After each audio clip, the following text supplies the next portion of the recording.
You are watching the World 24/7 on the NDTV network. I'm Parmeshwar Bawa. We've got an action-packed bulletin lined up for you. Let's begin with the top headlines we're tracking at the moment. Police arrested a man after a car hit a crowd attending Liverpool's victory parade that drew thousands of fans of the Premier League winning soccer club to the city in northwest England.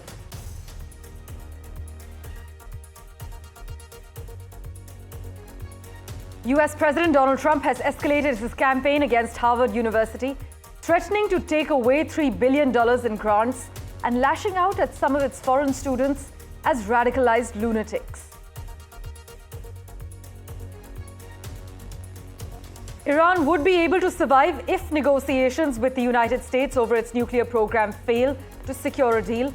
This is what President Masoud Pezeshkian has said after Donald Trump described weekend talks with Tehran as very good.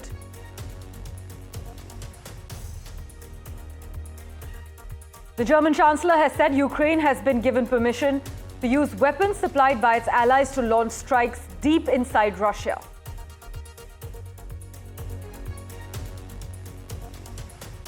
The European Commission's latest report reveals that Switzerland, France lead as top Schengen visa issuers for Indians, and Germany's close behind.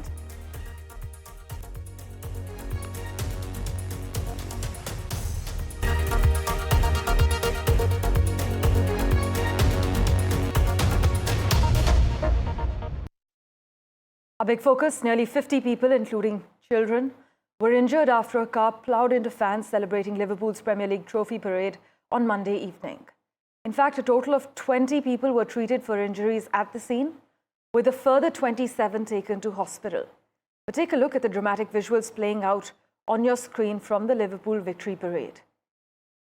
A 53-year-old man from the Liverpool area has been arrested in relation to this incident. And British Prime Minister Keir Starmer has said that the scenes in Liverpool, which are playing out on your screens at the moment, were appalling, and added that his thoughts were with the victims. My colleague Vishal Vivek has been tracking all the finer developments for us. He joins us live at the moment. Vishal, we're given to understand that the car crash is not being treated as terrorism. Well, that is exactly right, and there has been a spate of these incidents where, these car incidents have rocked nations across Europe. Just last week, there was an incident, although it was not a car incident, but there was an attack at the hands of a local woman in Germany. So there have been similar attacks in Europe. In May, there was another car ramming incident in Germany in which about 8 people were injured. Back in December in Germany, around 6 people were killed when a car plowed into a crowd. So these incidents have rocked the continent in the last 1 year or so.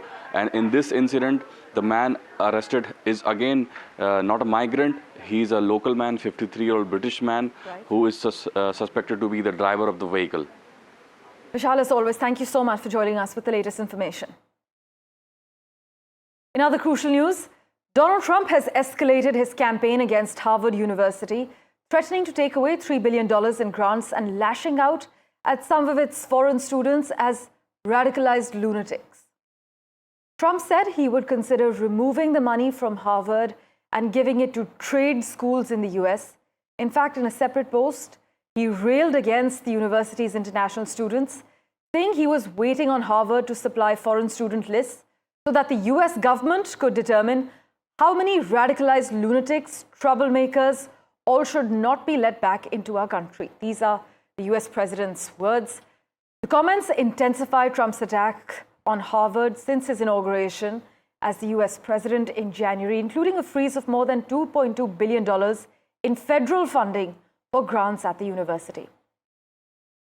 And for further clarity, live from LA, we have with us political consultant Matt Link. Matt, really appreciate your time.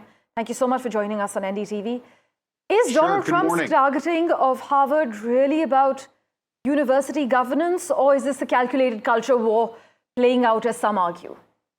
Well, it's a little bit of both. I think on the one hand, Donald Trump and his supporters are clearly upset at Harvard University's really lack of attention to aggressive anti-Semitic protests that occurred for a very long time. Unlike other universities in the United States that have played ball, so to speak, with the Trump administration, Harvard has not, and right. Donald Trump is acting accordingly. But his announcement that he's considering potentially giving $3 billion of grant money to trade schools, that's a direct play to Donald Trump's base. The strongest Donald Trump supporters are non-educated men, or non-college educated men, I should qualify. And I think that trade schools are where they're going to go to gain the skills they need to be gainfully employed Right. in a higher tech economy in the United States. So it's a win-win for Donald Trump if he decides to do it. While Trump says, though, the money would be better spent on trade schools, Matt, is this a clever pivot to working class America, or would you argue it's a veiled attack on liberal academia? It's both. It is a definite play to working class America that, by the way, they now vote Republican. So it's putting his money where his mouth is. Right. And it also is another attempt to tell Harvard, if you were going to take federal money, you can't play by your own set of rules. This is not about free speech. This is about doing things the American way. And they simply want a list of students so that they can check to see if they participated in the pro-Hamas riots that were so prevalent on Harvard University's campus. And Harvard is not cooperating. Well, but calling foreign students radicalized lunatics, demanding lists from Harvard, some argue that this is dog whistle politics. Meanwhile, others argue it's something more dangerous. But Matt, thanks so much for your time. We'll, of course, revert to you for regular updates. Thanks for having me. With that, let's turn our attention to what's happening with Iran. Well, as the fifth round of nuclear talks with the United States concluded over the weekend, Iran has declared that it is capable to survive even if the negotiation fails, an option that is non-existent from Donald Trump's perspective. The US president has repeatedly warned Tehran that should talks fail and a deal acceptable to Washington not be reached, the consequences will be dire for Iran. Donald Trump has threatened a combination of crippling economic sanctions and bombings across Iran's strategic facilities in order to wipe out its nuclear ambitions forever. In other news, a Palestinian official has confirmed that Hamas has agreed to a proposal by US Special Envoy Steve Witkoff for a Gaza ceasefire, only for an Israel official to deny that the proposal was Washington's and add that no Israeli government could accept it. Mr. Witkoff also rejected the notion that Hamas had accepted his offer for a hostage deal and a ceasefire in Gaza, telling Reuters that what he had seen was completely unacceptable and that the proposal being discussed was not the same as his. Geopolitical watchers, meanwhile, are arguing that actually at the moment, Netanyahu has been forced into a very tight corner and there's no way out. But for the latest, let's go across to my colleague Mohammad Ghazali, who's been tracking the finer developments. Ghazali, take our viewers through the latest developments. See, as for some reports from agencies and other media reports in the West, suggest that perhaps a Palestinian official was quoted saying that they have accepted, a Hamas official basically stated that they have accepted a ceasefire proposal floated by Mr. Witkoff, the special Middle East envoy of the US administration, which includes the terms and conditions are as such that the Hamas release around 10 hostages, live hostages, and there will be a 70-day period of truce, and there will also be a partial withdrawal from the Gaza Strip by Israeli forces. But Israeli officials, as well as Mr. Witkoff, later refused or sort of rubbished these claims that Hamas has not accepted any such proposal. Now, the onus is on the US and the Israeli administration to keep going ahead with the ceasefire talks, because last week we heard that how Netanyahu, the Israeli prime minister, declared that he has called back all the Israeli negotiators from Cairo and from Doha, who were stationed there for negotiations about ceasefire. And in the last 1.5 years, if you see, since this war has broken out, there have been multiple such stages when it appeared as if both the parties will for a ceasefire. But at the end, what happened was that both the parties would end up blaming each other for violating the ceasefire or not agreeing to the terms of ceasefire. But this time around, the pressure certainly is on Netanyahu, because for the first time we have seen a strong condemnation, no action, but just condemnation from UK, France, and other Western nations. And Mr. Netanyahu believes that his only objective for the war is to defeat Hamas. And he went on to say on record that the priority right now is to dismantle Hamas or to defeat Hamas in the Gaza Strip or to disarm them rather than taking the hostages. So before hostages, the preference is to sort of defeat Hamas. But amid all this, we have seen the humanitarian crisis and how Israeli aerial strikes have killed civilians there week after week. The strikes have only intensified. So the aid is only trickling into Gaza Strip. There is a dispute over that as well, that who will be distributing the aid, because Israel and US are planning to sort of deploy outside or not a local agency, not a UN agency, but an outside agency to distribute aid in Gaza. Even that is under discussion. But as far as the ceasefire deal is concerned, though the Hamas official claims that they have accepted the ceasefire proposal, but no word yet from US or Israeli officials. As always, Ghazali, thank you so much for joining us with a detailed lowdown. Meanwhile, Israeli strikes killed at least 54 people in the Gaza Strip on Monday, including some 36 in a school-turned-shelter that was struck as people slept, igniting their belongings. This is what local health officials have confirmed. The military said it targeted militants operating from the school, but we can confirm that at least 54 people have been killed in the Gaza Strip just on Monday.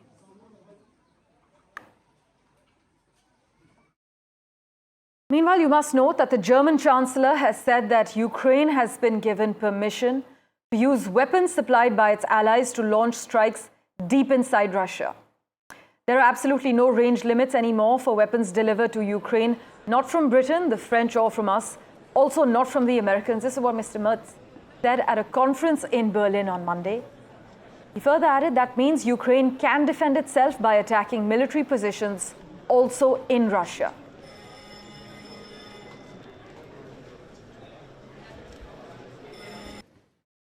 Let's switch tracks now, where Foreign Secretary Vikram Misri will start a 3-day visit to the US beginning today.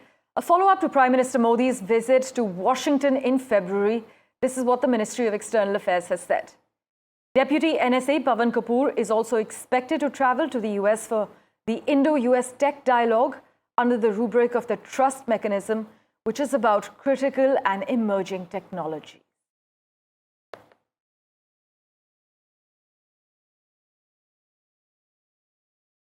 And with that, let's turn our attention now to the neighborhood, to Bangladesh specifically, where primary school teachers joined public sector workers in protests against the interim government amid growing discontent and political uncertainty in the country.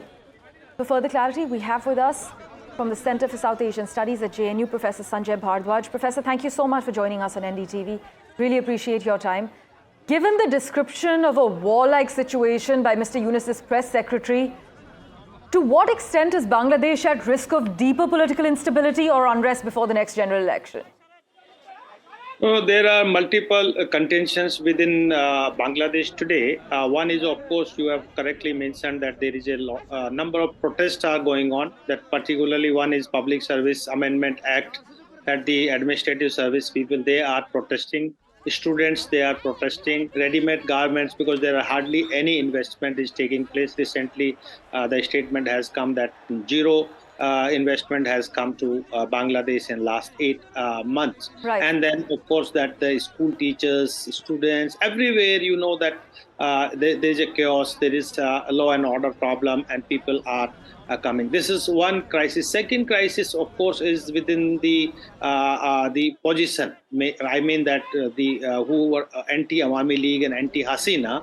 Now there are frictions, there are contentions within them. The BNP is asking early election. Even the Army Chief General Walker has also indicated to have election within, in 2025 by December. And Mohammed Yunus is not in mood to have it before 2026 June. This is one. Second issue. Third is very strong and very important issue that Army has also raised the voice, and the political and strategic analyst has also raised the voice about the humanitarian corridor that has given to the Myanmar, basically to the Rakhine state, and that was strongly opposed that we will not compromise with the sovereignty of Bangladesh. Even the former erstwhile Prime Minister, she has also indicated that I never compromised with from the foreign powers. They wanted a base in Bay of Bengal. They wanted to use the Bangladeshi land, but we never allowed. Even there are also protests. There are also strong resentment regarding a foreign country will use Chittagong port. So there are a number of issues are going on, and somehow they are vested interest, and what the mandate was for the interim government to conduct free and fair elections and timely elections. I think they are not meeting. They are not going with that mandate, and they are basically entering in the reform process, number of reform process that is not accepted to the people, to the positions, to the oppositions. Right. Even what Mohammad Yunus government is doing, that they are changing the textbook, they are changing the symbols, they are changing the heroes, they are changing a number of policy decisions they are taking. Even they are also trying to change the constitutions. That right. But Professor, considering General Wakar-Uzzaman's call also for elections by December and Mr. Yunus's plan for mid-2026 polls, how realistic would you say it is for Bangladesh to actually meet these divergent election timelines? No, I tell you, they are very frankly, there were one provisions of caretaker government, and the caretaker government's mandate was to conduct free and fair and inclusive elections within 3 months, and that has to create. But what you can see that 8 months this government has been in power, and they were supposed to reform in the electoral process and let the political parties participate and join the electoral, so that the elected people, elected government will, with the people's mandate, will have the policy decisions. So this is one of the contentions. But point is here, the BNP wants early elections, but newly formed political party, that NCP, that is National Citizens Party, they do not have any organizational strength, they do not have any supports, and they don't want, they are buying time basically, and they are leading with the Yunus to have later elections, not the early elections. And this is one of the contentious issues between the we'll of course keep a today. close eye on all the key developments with you, Professor Bharadwaj. Thank you so much, though, for joining us on NDTV with your views. Thank you. Slipping into a very quick commercial break for now. Back with a whole lot more for you in a moment. Do stay tuned.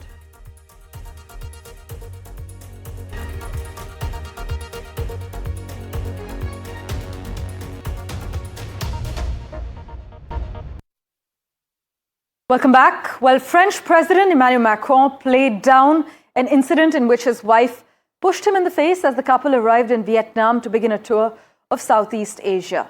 Let's take a look at those dramatic visuals that are going to play out on your screens. Well, in this video, Macron's wife appeared to shove her husband before he descended from the presidential plane late on Sunday, causing him to step back before he recovered and waved to the cameras on the tarmac below.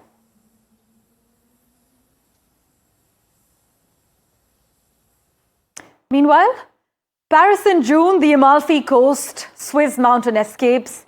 If you are among the many Indians dreaming of a grand European summer, you're in excellent company, because over 1.1 million Indians applied for the Schengen visas in 2024 alone.